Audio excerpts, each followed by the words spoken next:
إن الحمد لله نحمده ونستعينه ونستغفره ونعوذ بالله من شرور أنفسنا ومن سيئات أعمالنا من يهده الله فلا مضل له ومن يضلل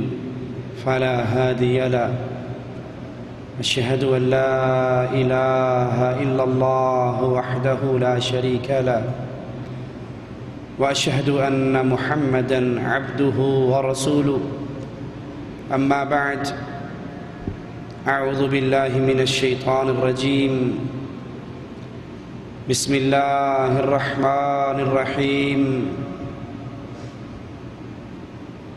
قل هو الله أحد الله الصمد لم يلد ولم يولد ولم يكن له كفوا أحد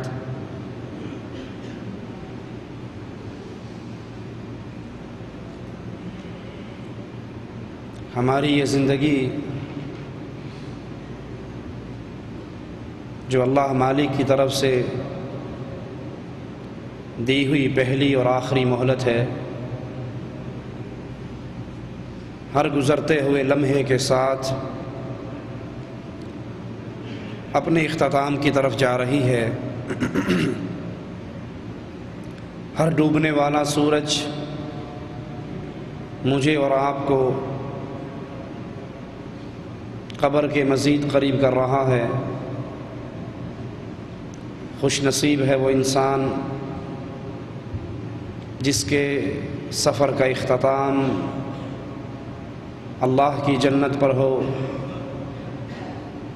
اللہ سے دعا ہے وہ اپنی رحمت سے ہم سب کو اہل جنت میں شامل فرمائے، اور بد نصیب ہے وہ انسان جو بے بہا مواقع ملنے کے باوجود اپنی جان کو جہنم کی دہکتی ہوئی آگ سے نہ بچا سکے۔ یہ رمضان کا مبارک مہینہ ایک بڑا عظیم موقع ہے آپ کے لیے اور ہمارے لیے کہ ہم اللہ کی رحمت سے اپنی جانوں کو جہنم کے کڑوں سے آزاد کروا لیں۔ رسول اللہ صلی اللہ علیہ وسلم نے فرمایا، بد نصیب ہے، خاک آلود ہو اس کا ناک جو رمضان کے مہینے کو پائے لیکن اپنے گناہوں کو معاف نہ کروا سکے، اللہ کی جنت میں داخل نہ ہو سکے۔ رمضان کا یہ مہینہ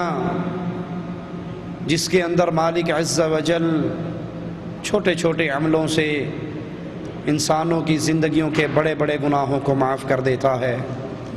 رمضان کا یہ مہینہ جس کی ہر رات میں اللہ عز و جل اپنے بندوں کی گردنوں کو جہنم کے کڑوں سے آزاد کر دیتا ہے۔ اللہ تجھے تیری رحمت کا واسطہ ہے مالک، اپنی رحمت سے ہم سب کی گردنوں کو جہنم کے کڑوں سے آزاد کر دے۔ رمضان کا یہ مہینہ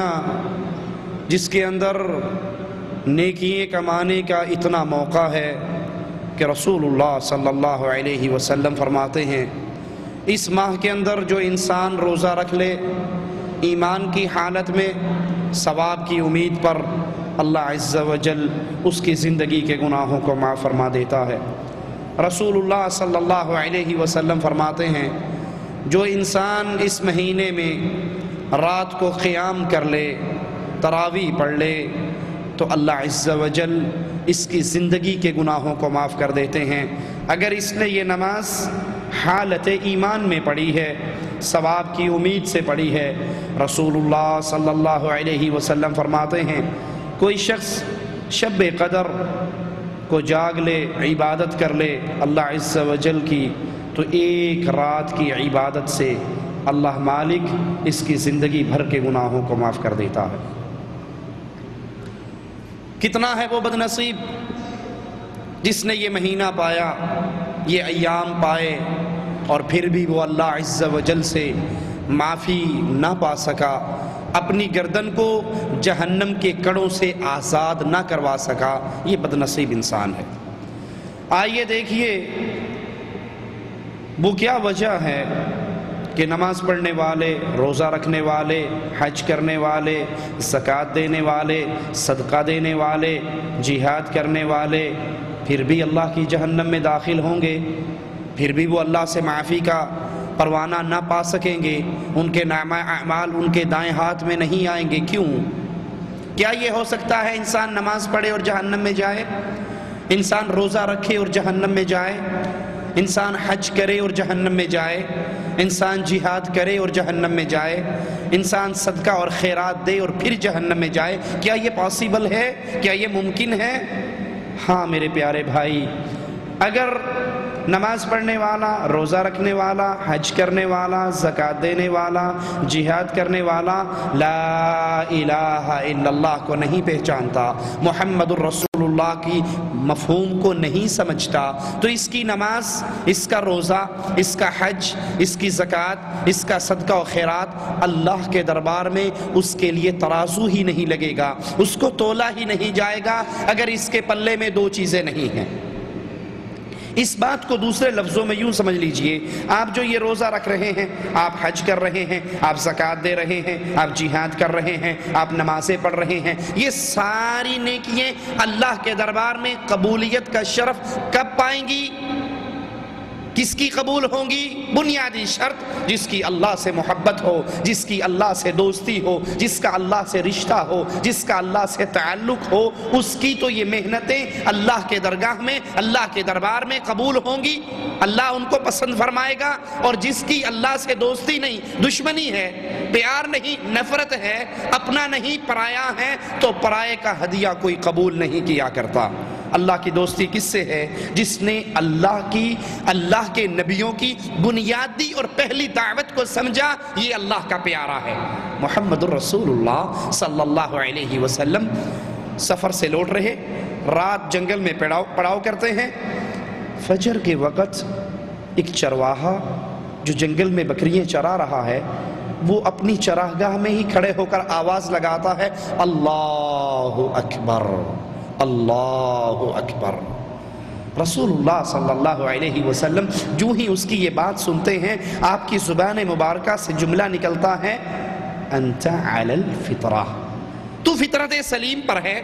تو جنگل میں رہ رہا ہے، تنہا ہے، اکیلا ہے، بکریاں چراتا ہے، دودھ پیتا ہے، گزارا کرتا ہے، لیکن تیری زبان سے اللہ کی بڑائی کے جملے نکلے ہیں، تو فطرت سلیم پر ہے۔ وہ کہتا ہے، اشہد اللہ الہ الا اللہ، میں گواہی دیتا ہوں اللہ کے علاوہ کوئی الہ نہیں ہے، کوئی مشکل کشا، حاجت روا، بگڑی بنانے والا، اولاد دینے والا، رزق دینے والا، مصیبتیں ٹالنے والا کوئی نہیں ہے الا اللہ۔ آقا علیہ السلام اس کا یہ الفاظ، اس کے یہ جملے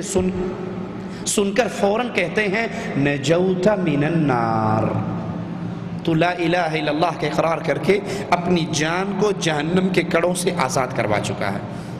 تو یہ نمازیں، یہ روزے، یہ حج، یہ کس کی قبول ہونی ہے؟ جس نے لا الہ الا اللہ کو سمجھا، دعوت توحید کو سمجھا، انبیاء کی لائی ہوئی پہلی دعوت کو قبول کیا، اس پر اپنی زندگی گزاری، اس پہ قائم اور دائم ہوا، اس